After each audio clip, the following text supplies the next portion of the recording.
Assalamualaikum warahmatullahi wabarakatuh. Sampurasun ka dulu-dulu di lembur juga bayar di kota kumaha daramang. Kang Ridwan Kamil OTW Jakarta dalam baliho-baliho raksasanya tersebar di berbagai daerah.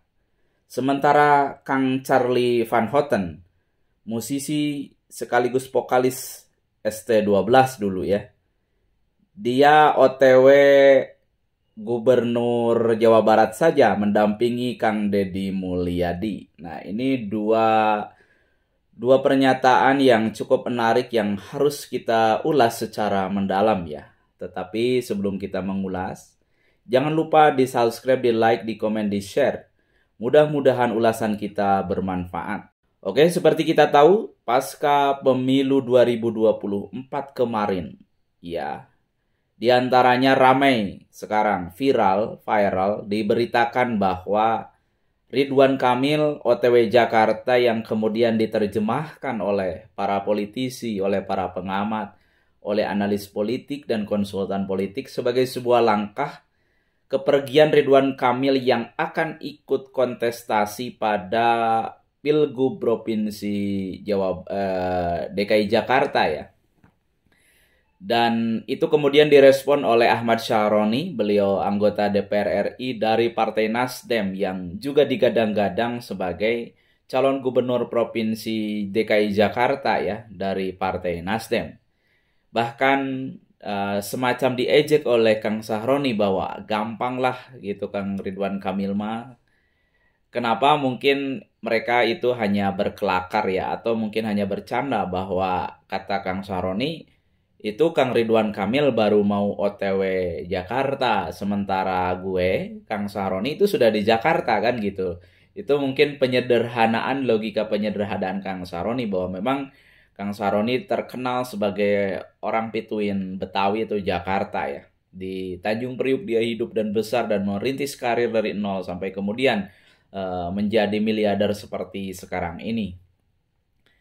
Oke, yang di sisi lain yang menarik adalah bahwa Kang Deddy Mulyadi ya, yang dipastikan bahwa ia akan lolos sebagai anggota DPR RI setelah Kang Deddy Mulyadi bertarung di Dapil Jabar 7, di Dapil Neraka yang diisi oleh para politisi senior, kemudian oleh artis-artis papan atas, kemudian oleh incumbent, dan Kang Deddy Mulyadi adalah newcomer di Partai Gerindra. Rupanya Kang Deddy Mulyadi mampu membuktikan dan membawa seluruh gerbong dan simpatisan yang selama ini loyal menghantarkan ia sebagai pejabat publik ya, menjadi anggota DPR RI dengan raihan suara kemungkinan karena masih berproses ya. Ia mendapati suara terbanyak ya, bahkan se-Indonesia. Kalau selama ini media nasional mengangkat bahwa suara terbanyak itu anaknya Presiden Susilo Bambang Yudhoyono yaitu Ibas. Tetapi kemudian hasil hitung C1, Kang Deddy Mulyadi itu bisa tembus 300 sampai 400 ribu suaranya.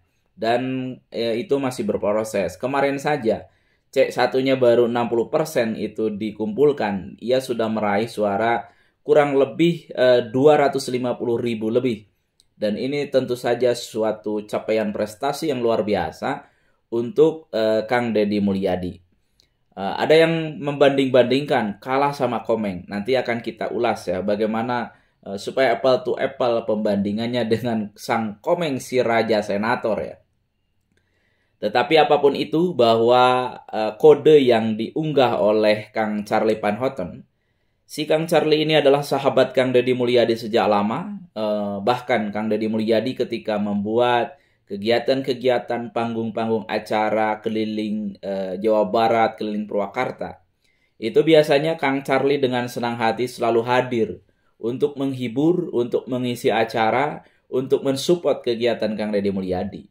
Sehingga tidak salah ketika ia mendengar bahwa Ridwan Kamil OTW Jakarta, ia kemudian langsung mengunggah sebuah postingan bahwa ia akan OTW Gedung Pakuan, yaitu Gedung Pakuan itu gedung Gubernur Provinsi Jawa Barat, dan ia akan mengawal serta mendampingi dan membersamai Kang Deddy Mulyadi untuk berkeliling Provinsi Jawa Barat ya. Artinya gini, bahwa Kang Deddy Mulyadi ini selama ini terkenal ia selalu belusukan ke berbagai kampung, desa, dan kota yang ada di Jawa Barat ya. Dengan nama kegiatan, dulu mungkin Safari Budaya, kemudian kemarin-kemarin Safari Cinta ya. Yang itu juga menjadi langkah-langkah politik Kang Deddy Mulyadi dalam melakukan pendekatan-pendekatan kepada masyarakat ya. Sehingga Kang Charlie hafal betul ketika ia ramai mendengar berita dan menyaksikan Kang Ridwan Kamil memasang beberapa baliho besar dengan tulisan mau kemana Kang OTW Jakarta. Itu kemudian ia juga memberi sinyalemen, memberi sinyal kepada publik bahwa Kang Deddy Mulyadi juga akan OTW Gedung Pakuan, sebuah pemerintahan di tingkat Provinsi Jawa Barat yang kelak akan ditinggalkan oleh Ridwan Kamil ya. Dan Kang Deddy Mulyadi memang punya kapasitas, punya popularitas yang cukup mumpuni untuk meraih kursi atau mengelola pemerintahan di tingkat Provinsi Jawa Barat, mulai track record pengalaman ia sebagai eksekutif, sebagai Bupati Purwakarta 2 periode, sebagai wakil bupati, kemudian di legislatif juga ia akan berpengalaman mulai DPRD Kabupaten Purwakarta, kemudian kemarin 1 periode di DPR RI dari Partai Golkar, dan sekarang ia kemudian terpilih kembali sebagai DPR RI dari Partai Gerindra ya. Dan ini menunjukkan bahwa Kang Deddy Mulyadi memang layak untuk manggung di Provinsi Jawa Barat, untuk melebarkan sayap, untuk diberi ruang kreasi di tempat yang lebih luas sehingga ia mampu mengekspresikan, mengaktualisasikan, mengimplementasikan gagasan-gagasan cemerlangnya dalam mengelola rakyat, dalam mengelola pemerintahan. Nah, oleh sebab itu kita semua menantikan bahwa nanti kelak setelah tahapan-tahapan pemilihan gubernur Provinsi Jawa Barat ini jalan, semoga saja Partai Gerindra besutan Jenderal Prabowo Subianto ini bisa memberikan mandat dan amanah kepada Kang Deddy Mulyadi sebagai Wakil Ketua Dewan Pembina DPP Partai Gerindra untuk maju sebagai calon gubernur Provinsi Jawa Barat ya. Dan itu saya yakin bahwa Kang Deddy Mulyadi akan dengan mudah untuk meraih kursi Jawa Barat 1. Karena selama ini ketika ada Ridwan Kamil, itu satu-satunya penantang kuat Ridwan Kamil jika Ridwan Kamil turun kembali di Provinsi Jawa Barat sebagai calon gubernur, itu hanyalah Kang Deddy Mulyadi. Jadi popularitasnya, elektabilitas Kang Deddy Mulyadi itu dalam berbagai survei sudah yang tertinggi setelah Ridwan Kamil, dibandingkan dengan calon-calon yang lain yang baru bermunculan, misalnya Iwan Bule, kemudian ada mantan wakil gubernur UU Ruzanul Ulum, kemudian ada mungkin calon-calon yang lain yang sudah mempersiapkan diri untuk ikut kontestasi dalam Pilgub Jabar tahun 2024 yang akan datang.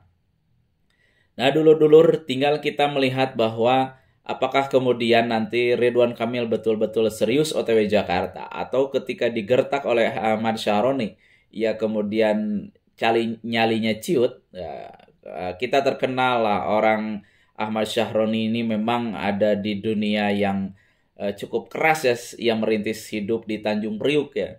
Dan ia kemudian terpilih menjadi anggota DPR RI dengan suara yang cukup banyak, dan ia adalah bendahara Partai Nasdem, punya posisi dan punya daya tawar yang cukup kuat dengan sang owner Partai Nasdem Surya Paloh ya.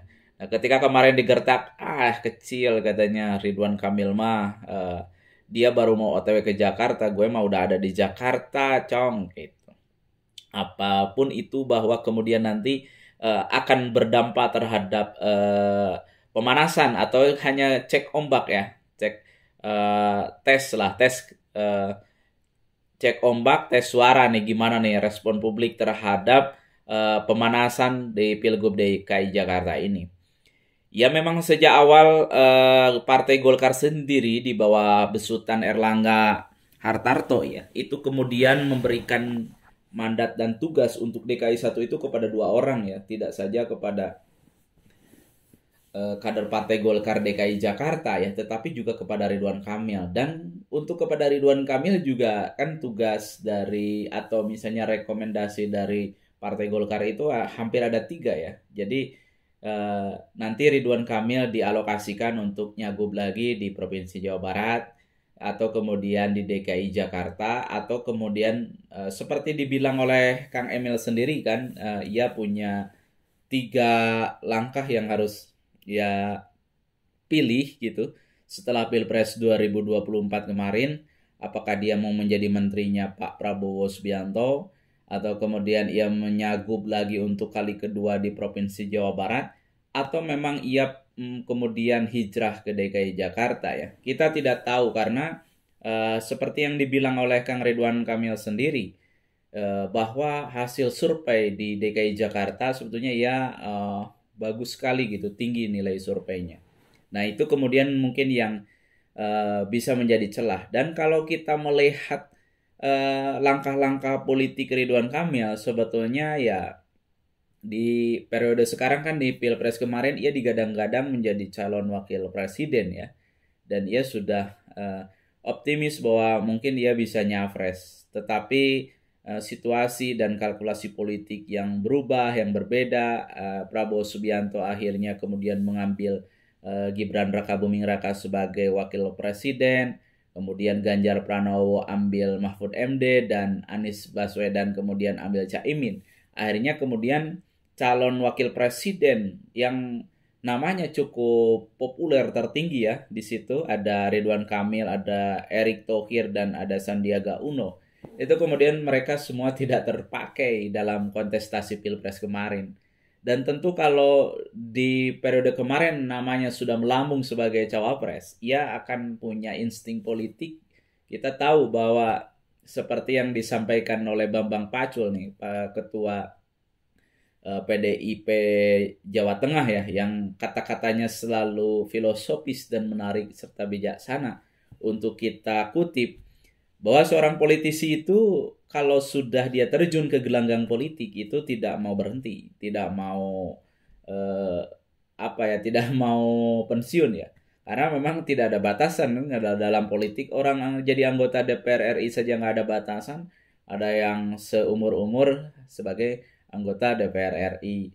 Ada yang sudah 5 periode, 4 periode itu sebagai anggota DPR RI. Itu contoh ya, bahwa di politik itu memang selalu punya naluri untuk terus naik, Nah Ridwan Kamil saya pikir mungkin ia berpikir realistis, mending maju nih di Jawa Barat. Tetapi tantangan-tantangan yang menimpa dirinya tentu saja ia ingin manggung di tingkat nasional karena memang namanya sudah populer ya.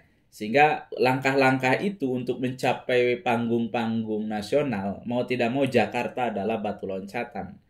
Walaupun misalnya kita IKN-nya sekarang sudah dipersiapkan dan lain-lain, tetapi Jakarta sebagai magnet daya tarik yang penduduknya cukup banyak, yang di situ semua pusat-pusat bisnis, pusat-pusat ekonomi, pusat-pusat segala macam yang bisa mendistribusikan seluruh kegiatan keindonesiaan itu ada di Jakarta sentrumnya. Dan itu tentu saja menjadi pertimbangan Ridwan Kamil kenapa ia hari ini sudah hendak OTW Jakarta, karena ia ingin manggung di tingkat nasional. Nah tetapi kemudian Kang Deddy Mulyadi kita melihat bahwa sama ya, juga punya harapan, punya keinginan untuk manggung di tingkat Provinsi Jawa Barat. Dan banyak masyarakat, fans, follower, loyalis, dan lain-lain yang kemudian mendorong Kang Deddy Mulyadi untuk maju di gelanggang kontestasi Pilgub Jawa Barat. Setelah sebelumnya dulu di tahun 2019, Kang Deddy Mulyadi juga ikut nyawagub sebagai calon wakil gubernur dari Deddy Mizwar. Nah ini kemudian yang ramai diberitakan dan dibicarakan. Kita akan melihat nanti ke depan apakah Ridwan Kamil betul-betul nanti nyagup di Provinsi DKI Jakarta, dan apakah kemudian Kang Deddy Mulyadi juga dia betul-betul pada akhirnya dia nyalon gubernur Provinsi Jawa Barat. Kita masih menunggu ya. Tetapi dalam sinyalemen-sinyalemen, dalam bahasa-bahasa isyarat ketika ia manggung dalam safari cinta di berbagai kabupaten, ia mengatakan bahwa bahkan di tulisan-tulisan kaos Kang Deddy Mulyadi yang dibuat untuk pileg kemarin ya, Jadi KDM itu nyalek dulu gubernur, kemudian dari tulisan itu saja sudah mengindikasikan bahwa Kang Deddy Mulyadi memang sudah siap bertarung untuk ikut kontestasi Pilgub Jawa Barat yang akan digelar ya di akhir tahun ini. Dan mungkin tahapannya di bulan ini, bulan depan sudah persiapan tahapan Pilgub Provinsi Jawa Barat ya. Karena untuk memutakhirkan data lagi, untuk proses pendaftaran, untuk proses verifikasi, dan lain-lain. Tahapan-tahapan di KPU itu akan segera dimulai kembali untuk tahapan Pilgub dan Pilkada serentak ya di berbagai kabupaten dan provinsi.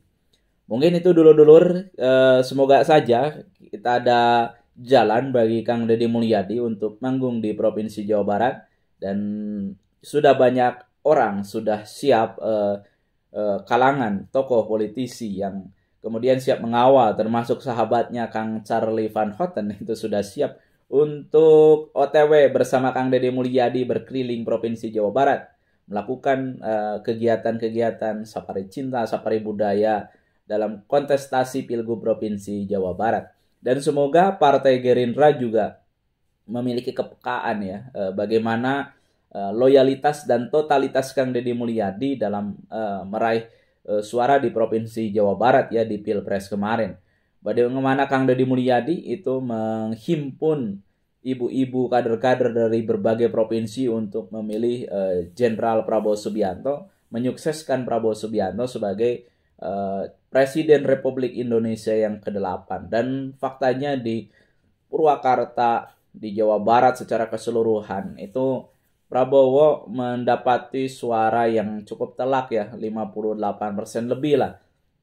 Karena rekapitulasi real count KPU-nya masih berproses sehingga kemudian kita belum dapat data yang betul-betul akurat. Tetapi dari exit poll, dari quick count dan lain-lain, dari real count, kita sudah bisa membaca ya angka-angka yang kemungkinan tidak akan berubah signifikan dari data yang sudah masuk tentang prosentase dan kemenangan Jenderal Prabowo Subianto sebagai Presiden Republik Indonesia ke-8 dalam pemilu 2024 yang kemungkinan digelarnya hanya satu putaran ya karena kemenangannya telak ya. Nah itu semoga kita semua sehat, para pecinta Kang Deddy Mulyadi, para pecinta Jenderal Prabowo Subianto, semoga kita sudah siap untuk memanaskan mesin gerakan politik di tahun 2024 yang sebentar lagi kita akan menghadapi pilkada-pilkada di berbagai kabupaten dan kota, kemudian juga tentang pilgub di tingkat provinsi di berbagai provinsi, ya, tidak hanya di Jawa Barat ya. Sekian dan terima kasih, kita nanti ulas materi-materi yang lain. Assalamualaikum warahmatullahi wabarakatuh. Sampurasun.